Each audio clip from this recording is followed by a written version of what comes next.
दोस्तों, इस ईसाई औरत ने डॉक्टर जाकिर नाइक साहब से 3 ऐसे सवाल किए जो लग रहे थे कि सबसे मुश्किल सवालात हैं, और साथ ही ये कहा कि अगर इन 3 सवालों के जवाबात मुझे मिल गए तो मैं अभी इस भरे मजमे के सामने मुसलमान हो जाऊंगी। नंबर 1, मुसलमान जब हज पे जाते हैं और जमजम और खजूर लाते हैं, और हिंदू जब मंदिर में जाते हैं तो इनको प्रसाद दिया जाता है। इन दोनों में कोई फर्क समझ नहीं आता, और मुसलमान इस प्रसाद को बुरा कहते हैं, हराम कहते हैं। क्यों कहते हैं? और मेरा दूसरा सवाल यह है कि हम जिन्स परस्ती क्यों गलत है? हालांकि मर्द मर्द से और औरत औरत से वही सुकून महसूस करता है जो मियाँ बीवी एक दूसरे से महसूस करते हैं, और हम जिन्स परस्ती इस्लाम में ममनू है, यानी आप सिर्फ शादी करके ही ये लुत्फ क्यों उठा सकते हैं? और मेरा तीसरा सवाल यह है कि आदम अलैहिस्सलाम और हव्वा अलैहिस्सलाम को जन्नत में किसी फल के खाने से रोका गया था और उन्होंने हजरत हव्वा के कहने पे खा लिया था। इसी वजह से आज तक औरतों के जिम्मा लगा दिया गया है कि आपने बच्चा जन्ना है और इसका दर्द भुगतना है, और इसी वजह से जन्नत से निकाला गया। और अब हम लोग रोटी के लिए खूब कोशिश और मेहनत करते हैं, हालांकि वहां खाना हमें मुफ्त मिला करता था। क्या ये दुरुस्त है कि औरतों को बच्चा जनने की तकलीफ इसी वजह से दी गई थी क्योंकि उन्होंने हजरत आदम अलैहिस्सलाम को वर्गलाया था? इसका सही जवाब क्या है? जवाब में डॉक्टर जाकिर नाइक साहब ने सवाल दोहराते हुए फरमाया कि बहन का अच्छा सवाल है आपका पहला सवाल कि प्रसाद और जमजम में क्या फर्क है। प्रसाद का जो हिंदू किताबों में लिखा हुआ है वो ये है कि प्रसाद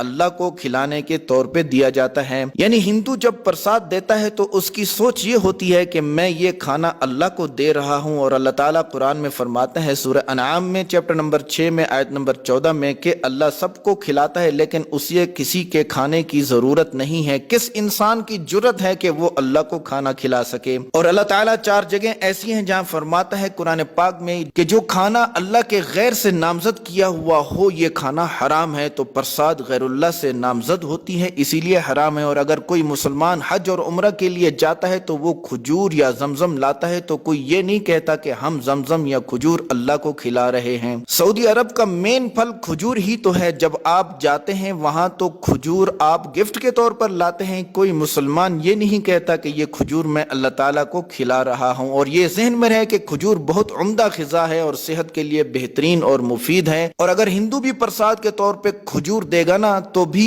खजूर खाना हराम हो जाएगा क्योंकि ये अल्लाह के गैर से नामजद है। ये है हिंदू और मुस्लिम में बड़ा फर्क कि हमारा अकीदा है कि अल्लाह ताला को किसी भी खाने की चीज की जरूरत नहीं, हम इंसानों को खाने की जरूरत है। आपका दूसरा सवाल था कि हम जिन्स परस्ती क्यों गलत है कि मर्द मर्द से और औरत औरत से सेक्स करे तो लुत्फ ही लेना है ना, तो ये क्यों हराम है? बहन, कुरान पाक में अल्लाह ताला फरमाता है सूरह असरा में आयत नंबर 32 में कि जिना के करीब मत जाओ क्योंकि ये बेहयाई और बुरा रास्ता है। और इसी तरह अल्लाह ताला ने सूरह आराफ में फरमाया सूरह नंबर 7 आयत नंबर 81 में कि तुम मर्दों से जिना करते हो औरतों को छोड़कर, बल्कि तुम हद से तजावुज करने वाले हो, यानी इस्लाम ने जो पाबंदी लगाई है इस पाबंदी को तोड़ने वाले हो। इसका साफ मतलब है कि इस्लाम में हम जिन्स परस्ती हराम है और मियाँ बीवी के दिल में एक दूसरे के लिए मोहब्बत और मेहरबानी रख दी है। बेशक गौर करने वालों के लिए इसमें इबरत है। लिहाजा कुरान की रूह से हम जिन्स परस्ती से सुकून मिलना ये झूठ है। और हम जिन्स परस्ती में लव तो होता नहीं, मोहब्बत तो सिर्फ मियाँ बीवी के दरमियान ही हो सकती है। और साइंस भी कहती है कि हकीकत में इंसान हम जिन्स परस्ती को नापसंद करते हैं। आप ये मफरूजा बना सकते हैं कि वो तो अपनी पसंद से हम जिन्स परस्ती कर रहे हैं तो आप इन पे एतराज क्यों करते हैं? तो इसका सही जवाब यह है कि हमारे खुदा ने हमें इसकी इजाजत ही नहीं दी, बल्कि हमें इजाजत तो सिर्फ शादी की ही है और बीवी से सेक्स करने की इजाजत है। और ये सेक्स करने की ख्वाहिश इतनी ज्यादा क्यों है? ताकि आप शादी करें और शादी के बगैर रह न सकें, और जब आप शादी के बगैर रहेंगे नहीं तो औलाद होगी और क़यामत तक इंसानों का सिलसिला जारी रहेगा। हम जिन्स परस्ती में बच्चे कहाँ से पैदा हो सकते हैं? और मोहम्मद सल्लल्लाहु अलैहि वसल्लम ने तो एक और अजीब बात भी फरमाई है कि अगर आप बीवी से सेक्स करते हैं ये भी इबादत है क्योंकि आप हराम नहीं कर रहे। आज साइंस हमें कहती है कि जो लोग शादी करते हैं और जो लोग हम जिन्स परस्ती करते हैं तो शादी वाले लोग हम जिन्स परस्ती वालों से अच्छी जिंदगी गुजार रहे हैं क्योंकि शादी की वजह से आप में मोहब्बत होती है और सुकून मिलता है। आज अगर हम यूरोप को देखते हैं तो वो जब चाहते हैं कि किसी भी औरत से शादी के बगैर सेक्स करें तो फिर क्या होता है, इनकी प्यास बुझती ही नहीं। लिहाजा ये लोग कहते हैं कि प्यास बुझाने के लिए अब हम जिन्स परस्ती करो ताकि ये प्यास बुझ जाए। लेकिन जब आप अल्लाह ताला का कानून तोड़ेंगे तो आप कैसे अपनी प्यास बुझा पाएंगे? ये हो ही ہی نہیں سکتا. لہٰذا اسلام بھی ہم جنس پرستی سے روکتا ہے اور عیسائیت بھی ہم جنس پرستی سے روکتی ہے. سارے کے سارے مذاہب ہم جنس پرستی کے خلاف ہیں. اور یہ بات بھی تو سچ ہے کہ اکثریت جیت جاتی ہے، لیکن اسلام میں یہ ہے کہ سچ جیت جاتا ہے. 1996 میں جب کینیڈا میں گیا اور میں نے پہلا لیکچر شروع کیا تو اشتہار لگے ہوئے تھے کہ ایک آدمی سے کس کر رہا ہے، اور لکھا ہوا تھا کہ ان دونوں نے آپس میں شادی کر لی ہے. حالانکہ کینیڈا کا قانون ہے کہ ہم جنس پرستی جرم ہے. ابھی حال ہی کی خبر یہ ہے کہ تمام ممالک میں ہم جنس پرستی کو جرم قرار دیا گیا ہے، اور انڈیا والے سوچ رہے ہیں کہ ہم جنس پرستی کو لیگل قرار دیا جائے. میں ان سے کہوں گا کہ صحیح صحیح ہوتا ہے اور غلط غلط ہوتا ہے. اسی طرح ہم جنس پرستی آپ کو جنت میں نہیں لے جانے والی بلکہ جہنم میں لے جائے گی. آپ کا تیسرا سوال کہ حضرت حوا نے حضرت آدم علیہ السلام کو ورغلایا، اسی وجہ سے جنت سے بھی نکال دیے گئے، اور اسی وجہ سے عورت کو بچہ جننے کی ذمہ داری دی گئی، اور اسی وجہ سے بچہ جننے کا درد عورت بھگت رہی ہے. اسی وجہ سے آج ہم روٹی کماتے ہیں اور محنت کرتے ہیں. بہن آپ عیسائی ہیں، اور ہم اگر بائبل کو دیکھیں تو book of Genesis chapter number 3 آیت نمبر 23 میں کہ تم عورتیں کیونکہ اللہ کی نافرمانی تمہاری وجہ سے وجود میں آئی، اسی وجہ سے تم کو بچہ جننے کا درد دیا جاتا ہے. یہ بائبل میں لکھا ہے، اور تمہاری خواہش یہ ہوگی کہ یہ کام مرد کرتے ہیں. تو بائبل کی روح سے حمل عورت کو بد دعا کے طور پہ ملا. تو عیسائیت میں سارا قصور عورت پہ ڈالا جاتا ہے کہ حوا نے یہ کیا، حوا نے یہ کیا، حوا نے یہ کیا علیہ السلام. اگر آپ قرآن کو پڑھیں گی تو کسی ایک جگہ پہ بھی اللہ تعالیٰ نے عورت کو یا حوا علیہ السلام کو اکیلے قصوروار نہیں ٹھہرایا. ہاں، ہر جگہ پہ قصوروار دونوں کو ہی ٹھہرایا ہے. اگر آپ سورہ اعراف کو پڑھیں گی تو آیت نمبر 19 سے 27 میں لکھا ہے کہ ہم نے ان دونوں کو اس درخت سے یعنی گندم کے کھانے سے روکا، اور شیطان نے قسم کھا کے کہا کہ تم دونوں فرشتے ہو، اور انہوں نے کھا لیا. پھر اللہ تعالیٰ نے ان کو فرمایا کہ ہم نے تم دونوں کو منع نہیں کیا تھا کہ یہ درخت مت کھاؤ، اور وہ دونوں کہنے لگے اے رب ہم نے اپنے اوپر ظلم کیا، ہمیں معاف فرمائیے. تو قرآن دونوں کو قصوروار ٹھہراتا ہے. صرف ایک جگہ پہ فرمایا کہ آدم نے نافرمانی کی، حضرت حوا کو بھی اکیلے نافرمان کہیں بھی نہیں ٹھہرایا. لہٰذا اسلام کی روح سے حضرت آدم اور حضرت حوا علیہ السلام دونوں قصوروار ہیں، اور بائبل صرف حضرت حوا پہ وزن ڈالتی ہے کیونکہ اس میں تحریف ہوئی ہے اور قرآن میں تحریف نہیں ہوئی. اور اگر آپ قرآن میں پڑھیں گی تو حمل عورت کے لیے بد دعا نہیں بلکہ زندگی ہے. سورہ نساء آیت نمبر 1 میں فرمایا کہ اپنی عورتوں کا خیال رکھو، اپنی عورتوں کے بارے میں ڈرو. اور سورہ احقاف آیت نمبر 15 میں ہے کہ ہم نے انسان کو اپنے ماں باپ سے احسان والا معاملہ کرنے کا حکم دیا کیونکہ اس کی ماں نے حمل کی تکلیف اٹھائی اور پیدا کرنے کی تکلیف اٹھائی. اسی وجہ سے اسلام کہتا ہے کہ بچہ اپنے ماں باپ کی عزت کرے، اسپیشلی ماں کی. اسی وجہ سے حضرت محمد صلی اللہ علیہ وسلم نے فرمایا بخاری شریف میں جلد نمبر 8 میں باب احزاب میں چیپٹر نمبر 2 میں حدیث نمبر 2 میں، ایک صحابی نے جب عرض کی کہ میں اپنے ماں باپ میں سے کس کے ساتھ اچھا سلوک کروں تو آپ صلی اللہ علیہ وسلم نے فرمایا کہ آپ اپنی ماں سے. پھر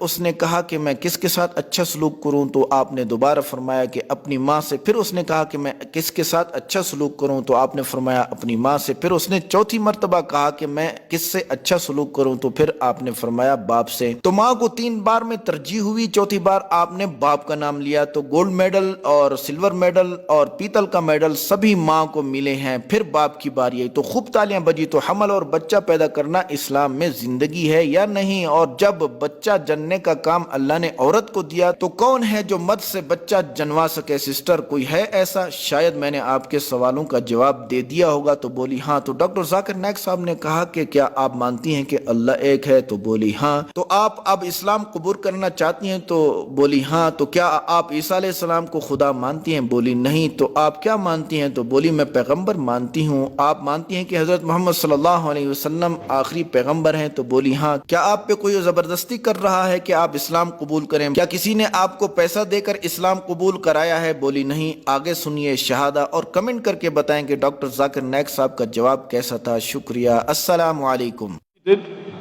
اشہدو اللہ الہ الا اللہ واشہدو ان محمدن عبدہ ورسولہ.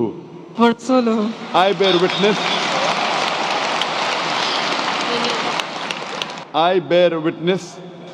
witness that there is no God but Allah, and I bear witness that Prophet Muhammad is the messenger the messenger and servant of Allah. and servant of Allah. MashaAllah. You are a Muslim, and I pray to Allah subhanahu wa ta'ala that to guide you and help you guide your family members also, and to give you the best in this world as well as in the next life.